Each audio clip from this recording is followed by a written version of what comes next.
Hello, Mendel community. I'd like to share with you today some information about IXL.com. Here we are at the Joan K. Mendel Elementary School's IXL login page. This can be found from PandaNet, either on the home page or from the Student Resources Math section. This link on the PandaNet page brings us directly to our personalized IXL login. Notice here up on the URL, it has IXL.com sign in Mendel. And this provides us with a username and password configuration that where we only need to add in our username. So for example, for the admin, I would only have to type in admin.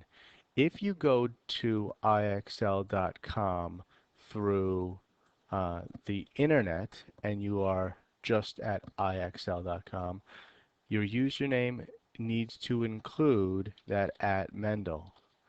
So notice up here when I'm typing in my username, I need to include at Mendel.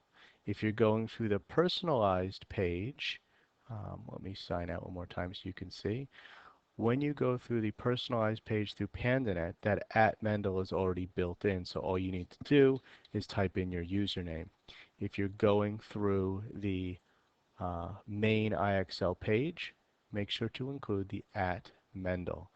Um, so once you've done that and you've added your username and you put in your password, you should be able to log in to IXL. And once you have logged in, you will have access to all sorts of great learning tools. So this is what a student or a teacher would see. You're going to click on your grade level or specific content that you want. There's no restrictions. If you're a kindergarten and want to look at first grade material, you can, or if you're a fifth grader and want to look at eighth grade or fourth grade material, you can as well. Let's take a quick look.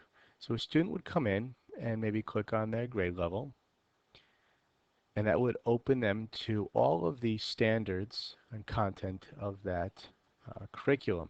So they could mouse over a specific area and they would see an example of what that kind of questions or content would be.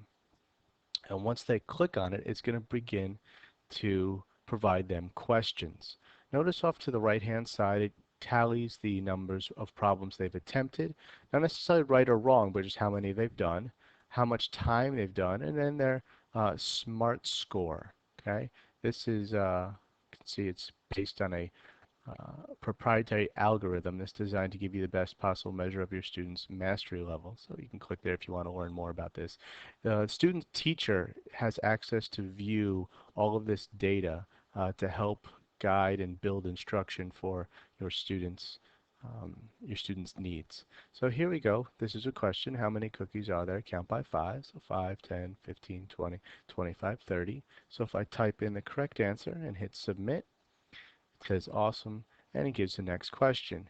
Here, another one, how many nectarines are there? Count by tens.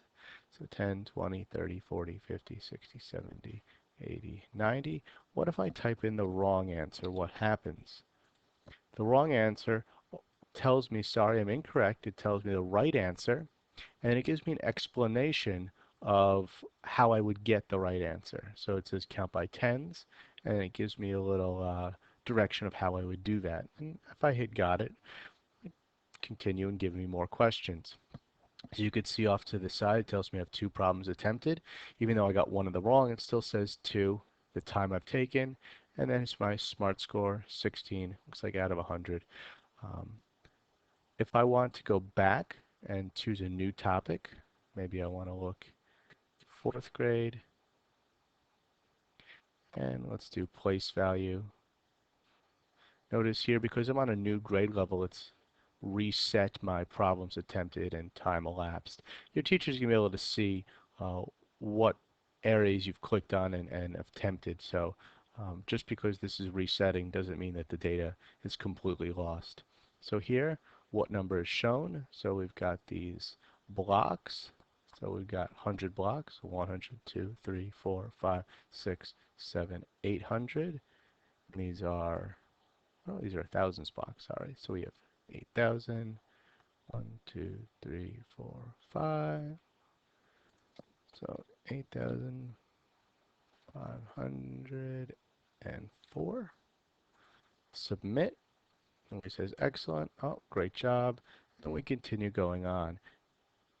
Which place value model shows 919. What if I were to click this one, hit submit, get it right? Let me just see if I get one wrong so you see more complex problem explanation here. Down here, again, tells you, explains um, why you got it wrong and how to find the correct answer.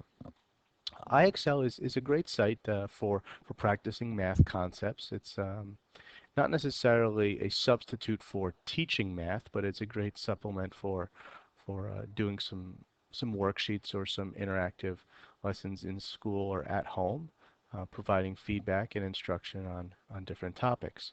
So if you are a student, and I would suggest exploring all the different topics. If you're a teacher, use this as a supplement for maybe some in-class or at-home assignments for math. If you're a parent, you could use this to help learn along with your children. So once again, IXL.com, if you're logging in through there, make sure to add the @Mendel to your username. If you're going through the Joan K. Mendel site, all you need to do is put in your username and password. Username and passwords can be found from your classroom teacher. I hope you enjoy using IXL.com. If you have any questions, please let me know.